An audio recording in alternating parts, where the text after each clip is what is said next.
Hello friends, welcome to यज्ञ investment academy. आज की ताज़ा खबर में आपका स्वागत है। सुप्रभातम। आज सबसे पहले ग्लोबल न्यूज़ से बात शुरू करेंगे। कुछ इंडिया स्पेसिफिक और कुछ स्टॉक स्पेसिफिक न्यूज़ के बारे में बात करेंगे। स्टार्ट करने से पहले, अभी तक मुंबई का सेशन अगर बुक नहीं किया है तो वेरी 1 और 2 टिकट्स आर स्टिल लेफ्ट। तो प्लीज़ नीचे कमेंट सेक्शन पे लिंक डाला हुआ है। सैटरडे को सेशन है मॉर्निंग टाइम पे। तो if you are still have not booked तो प्लीज़ डू चेक देयर। हाँ, स्टार्ट करते हैं। ग्लोबल न्यूज़ सबसे पहले ही सबसे बड़ी न्यूज़ रहती ही है वहाँ से, और वही मार्केट को गवर्न भी कर रही है, तो उसी के ऊपर ज़्यादा बात रहेगी। तो यूएस मार्केट्स थोड़े नेगेटिव रहे ओवरऑल। फैक्टर रहा कि ब्रेंट क्रूड अभी भी 100 प्लस है, मतलब क्रूड ऑयल अभी भी 100 प्लस चल रहा है।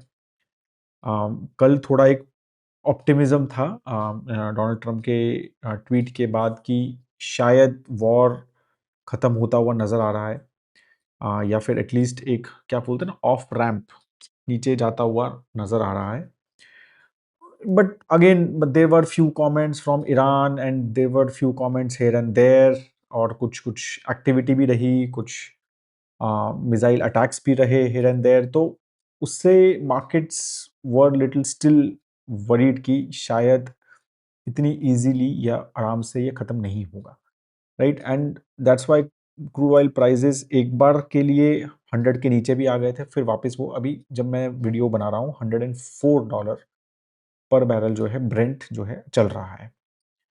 अब ये सारे फैक्टर्स में सबसे बड़ा कंसर्न जो है वो यूएस में और मतलब ग्लोबली जो आ रहा है वो आ रहा है इन्फ्लेशन का। मतलब अब ऐसा लग रहा है कि अगर ये क्रूड ऑयल प्राइसेस हाई रहे कुछ और समय तक, तो ये इन्फ्लेशन को इम्पैक्ट करना शुरू कर देंगे, राइट। क्योंकि भाई सब चीज़ें महंगी हो जाती है ना। क्रूड ऑयल एक ऐसी चीज़ है, या एनर्जी एक ऐसी चीज़ है, राइट। तो हर चीज़ में आपको लग रही है।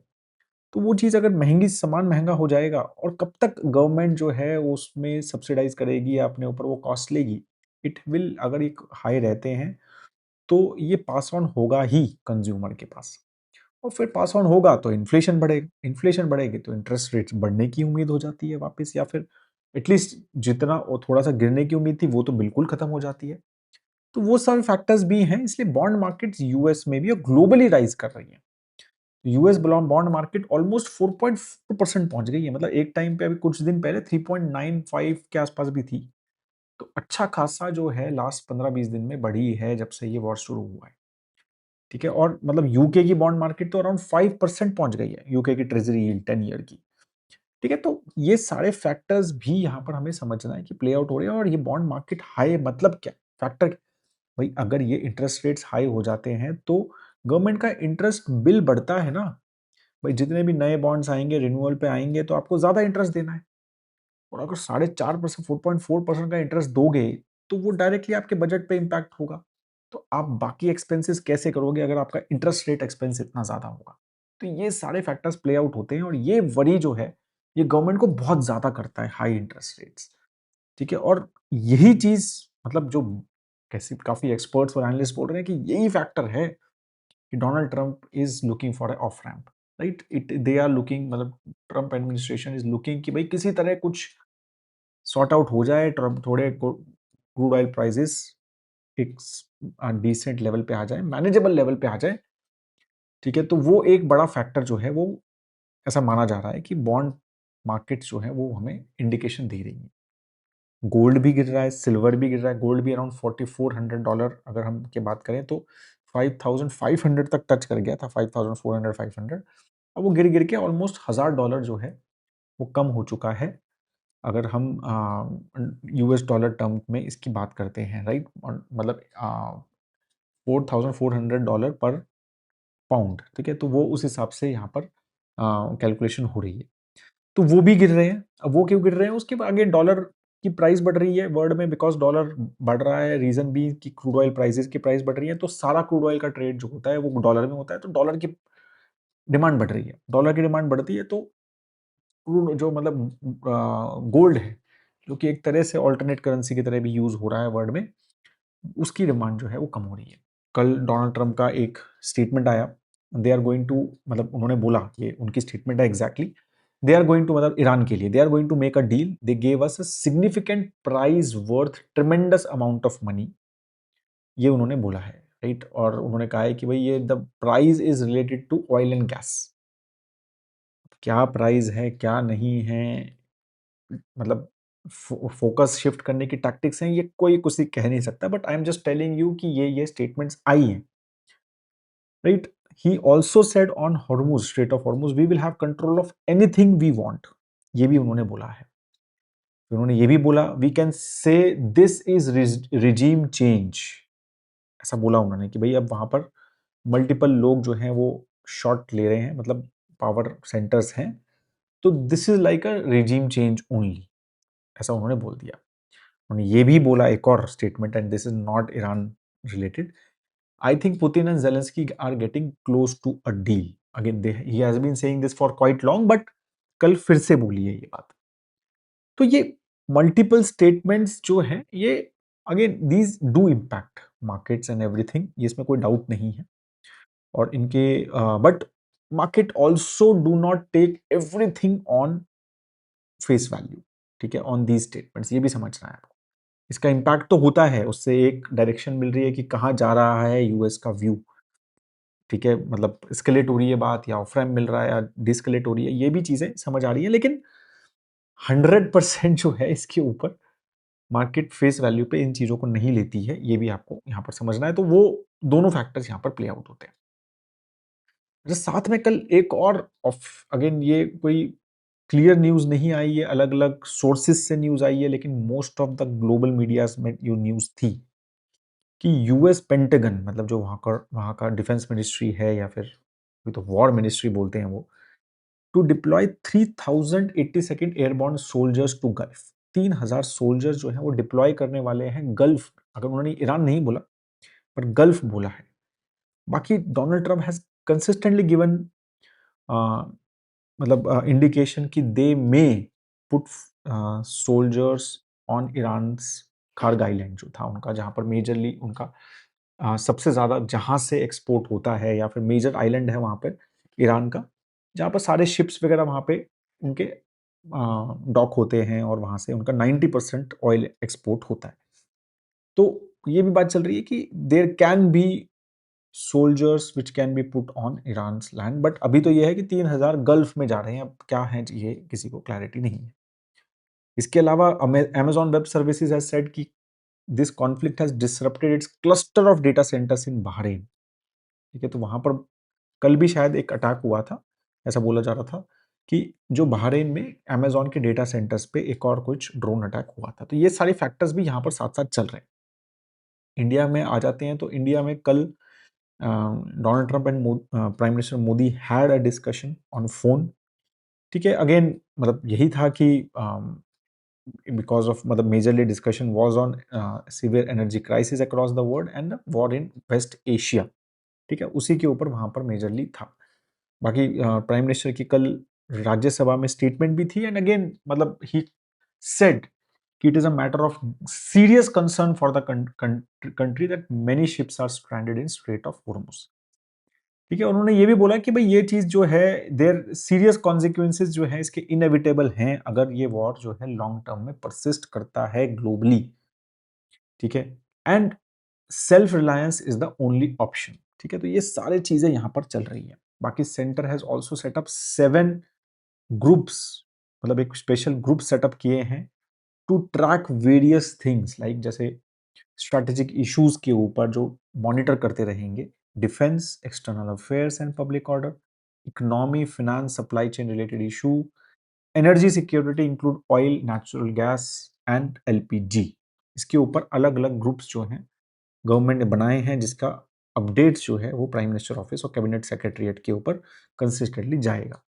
तो government is trying to manage things as much as possible, but ये अगर वॉर लंबा चलता है तो it will have negative impact on the economy, ठीक है, उसके ऊपर भी बात करेंगे, and it will have negative impact right on our energy security as well. तो इसमें मतलब कोई डिस्कशन नहीं है, बट यही है, एक्सपेक्टेड यही है कि भाई again it is not only on India, right. तो ये भी चीज है यहाँ पर, अब सभी कंट्रीज ग्लोब में इसका इम्पैक्ट जो है कहीं ना कहीं रहने वाला है। Foreign institution investors are consistently selling मतलब 1.04 लाख करोड़, ऑलमोस्ट $11 बिलियन का मार्च 2026 में ऑलरेडी एग्जिट हो चुका है। और डोमेस्टिक इंस्टीट्यूशनल इन्वेस्टर्स जो हैं वो बाय कर रहे हैं उनसे, तो 1.1 लाख करोड़ का दे हैव ऑलरेडी बॉट।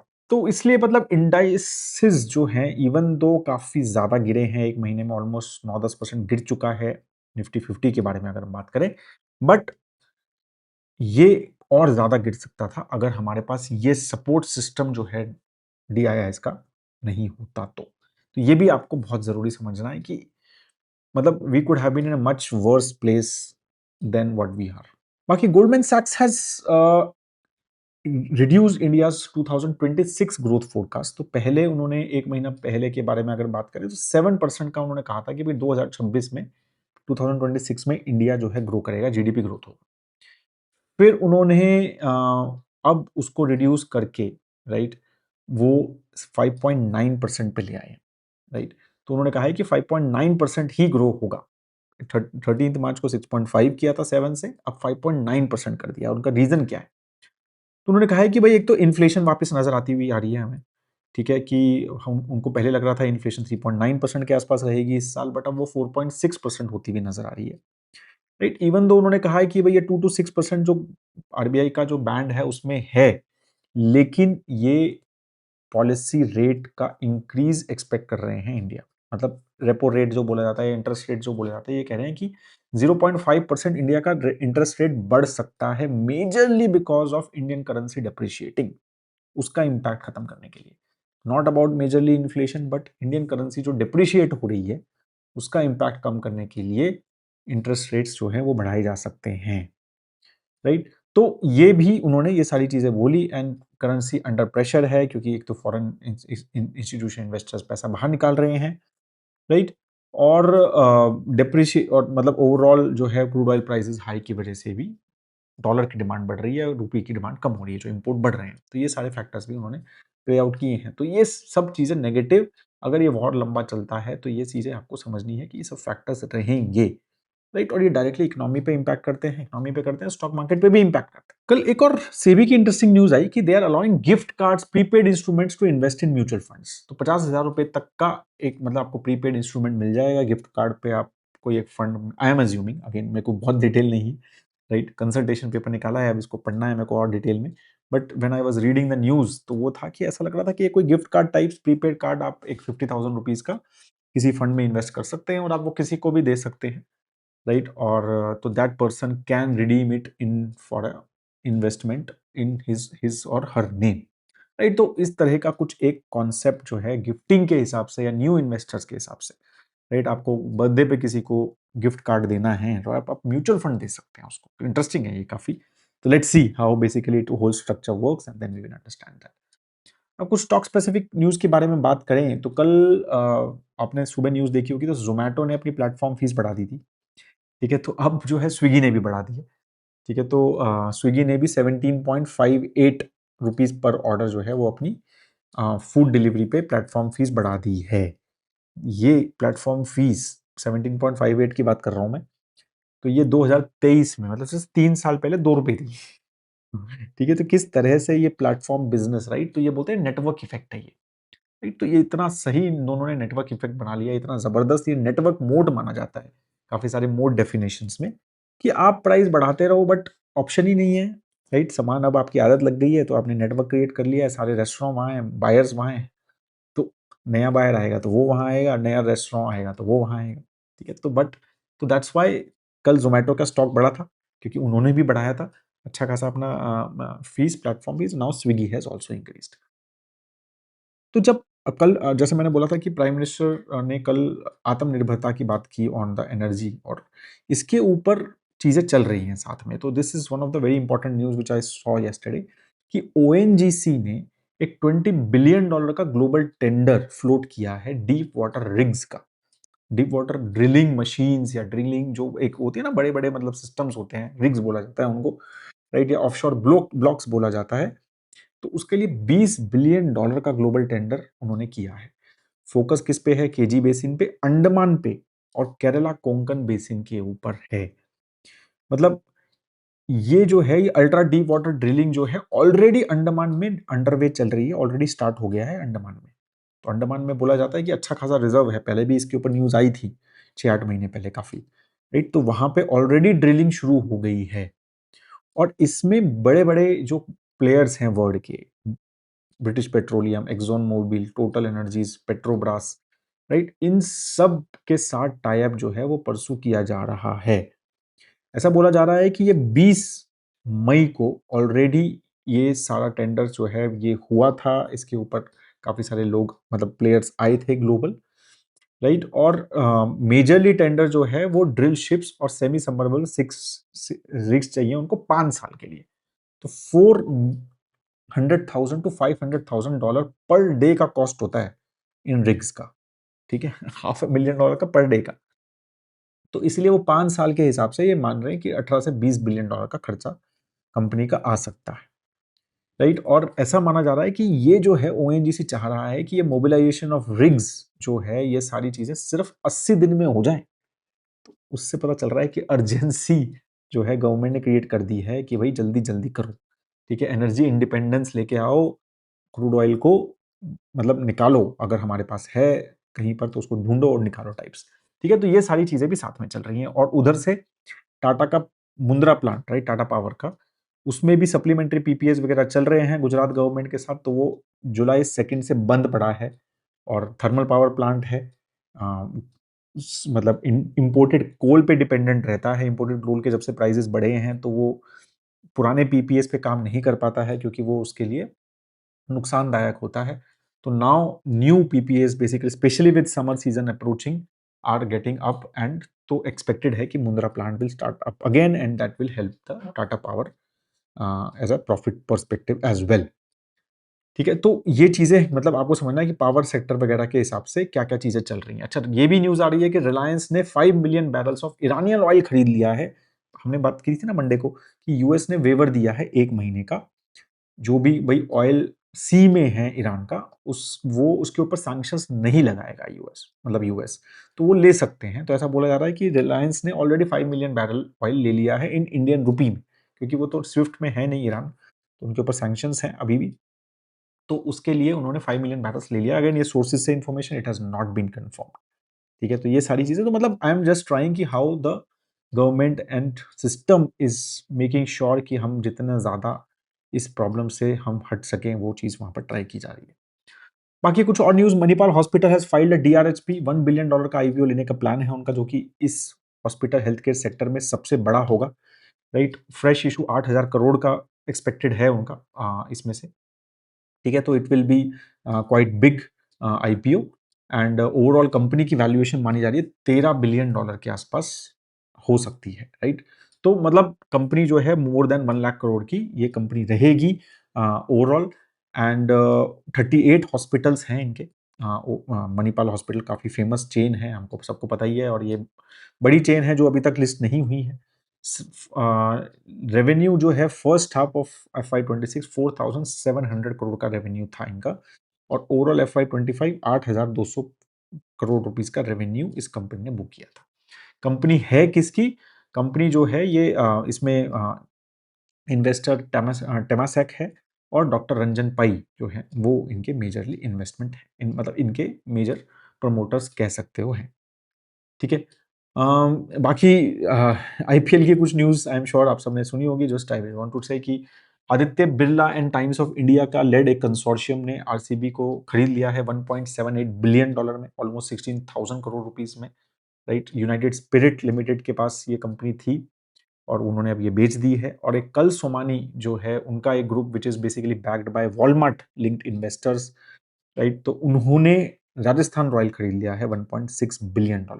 तो ये दो बहुत बड़ी आईपीएल में डील हुई हैं, which shows the power of sports in India as well, ठीक है? So these are the major news from my side. अब हम बात करेंगे फटाफट आज के नॉलेज सेक्शन की। तो basically I was reading this DSP का note, so they have drop their conservative stance on equity, तो now they are more moderate stance पे आ गए हैं, कि मतलब वो बेसिकली कह रहे हैं कि भाई अब इक्विटी खरीद सकते हो, थोड़ा सा ज्यादा खरीद सकते हो। तो उन्होंने मतलब ये 9 रीजन दिए हैं, वो क्विकली आपको मैं बता देता हूँ, ठीक है? तो एक तो वैल्यूएशंस उन्होंने कहा है कि भाई अब लॉन्ग टर्म एवरेज के क्लोज आ गए हैं, और banks, IT, health care, insurance और कुछ फ्यू एफएमसीजी तो बिलो लॉन्ग टर्म वैल्यूएशंस पे चला गया है ये सेक्टर्स, तो उनको वो वैल्यूएशंस अट्रैक्टिव लग रही है। सेवरल लार्ज कैप्स के आरओईज जो हैं वो 15 to 16% है, right, and multiple of less than 17x even at current earning growth of 10 to 12 it would make sense to have suitable allocation, right. तो इसमें अच्छा एलोकेशन ले सकते हैं क्योंकि आगे जो है ये बेटर आउटकम दे सकते हैं नॉर्मल बॉन्ड से। स्मॉल एंड मिड कैप में अभी भी उन्होंने कॉशियस स्टांस लेने का रखा है। उन्होंने कहा है कि भाई आप बेटर है कि एक्टिव फंड मैनेजर को वैल्यूएशन और क्वालिटी पे फोकस करके एसआईपी मोड में ही डालो। Lumpsum small and mid cap में अभी भी मना कर रहे हैं। Bond yield to earning yield gap जो है वो सिर्फ अब 1% रह गया है, जो कि एक बहुत अच्छा टाइम होता है। उन्होंने कहा है कि स्टॉक ओन करने का, और स्टॉक्स के लिए ही फेवरेबल रहता है ये। इंडिया का विक्स जो कि एक वोलेटिलिटी इंडेक्स है वो 25 के ऊपर चला गया था, बट वो नीचे गिरना शुरू हो गया है। तो इसका मतलब पैनिक जो है मार्केट में नीचे गिरता हुआ नजर आ रहा है। Most indices and large cap stocks are extremely oversold, readings जो हैं उसमें है 200 डे मूविंग एवरेज के हिसाब से सिर्फ 15% निफ्टी 500 के कॉन्स्टिट्यूंट है जो अबव हैं 200 मूविंग एवरेज के ऊपर, और सिर्फ 11% है जो 50 डे के मूविंग एवरेज के ऊपर है। इंडियन रुपी जो है ओवरसोल्ड कैटेगरी में रीडिंग में आ रहा है, राइट, तो उसमें अब और गिरावट आने की उम्मीद नहीं लग रही है। इंडियन जीसेक जो है वो 160 प्रीमियम पे घूम रहा है रेपो रेट के, ठीक है, तो इसलिए लग रहा है कि भाई extent of where rates could be, तो रेट्स जो हैं आपको समझ आ रहा है कि भाई इतना ही हमारा बढ़ सकता है, राइट। मतलब उन्होंने कहा है कि time to add aggressively to stocks can come when value starts to emerge in mids as well. मतलब स्मॉल एंड मिड कैप में अगर वैल्यू निकलने लग जाएगी तो आप और एग्रेसिव जा सकते हो, बट आप मॉडरेट प्रोपोर्शन में तो इक्विटी ऐड कर ही सकते हो। तो 9 रीजंस उन्होंने दिए हैं कि भाई हमने कंजर्वेटिव से मॉडरेट सिनेरियो डीएसपी ने इक्विटी में रखा है। So I thought that I will share this with you. It very interesting way of looking at things, but definitely देखो वैल्यूएशंस मैं भी बार बार बोल रहा हूँ, पहले भी हमने बात की है, वैल्यूएशंस अब जो फर्स्ट पॉइंट है are near long term average. क्या इसके नीचे गिर सकते हैं? क्या मार्केट और 5% 10% गिर सकता है? तो बिल्कुल गिर सकता है, इस बात की कोई वो नहीं है। अगर ये लॉन्ग टर्म चलता है वॉर तो इसके ये रिकवरी में मार्केट में टाइम लग सकता है। आप यहाँ डालो, ऐसा नहीं है कि यार अरे कल एक महीने में 40% 20%, कोई एक्सपेक्ट ऐसा मत करो, राइट। अभी भी डाल रहे हो तो वही है कि 5 ईयर्स 7 ईयर्स में 12 to 15% के रिटर्न्स का एक्सपेक्टेशन। 15% इसलिए बोल रहा हूँ कि काफी करेक्शन आ गया, राइट। तो अदरवाइज 12 to 14 15% का आप एक्सपेक्टेशन 5 ईयर के होराइजन के हिसाब से ही हमें इन्वेस्ट करना चाहिए, राइट। हाँ, अब ये है कि थोड़ा लमसम डाल सकते हैं इस वैल्यूएशंस पे। अब ये नहीं है कि वैल्यूएशंस बहुत एक्सपेंसिव आ रहे, नहीं नहीं, लमसम तो बिल्कुल नहीं डालना, वो वाला सिनेरियो नहीं है। तो वहां पर वो फोकस अब हम यहाँ कर सकते हैं। So that is all on the major news. If you still have any question, please do write in the comment section. And that is all, guys. Have a great time ahead and have a great day ahead. Jai Hind.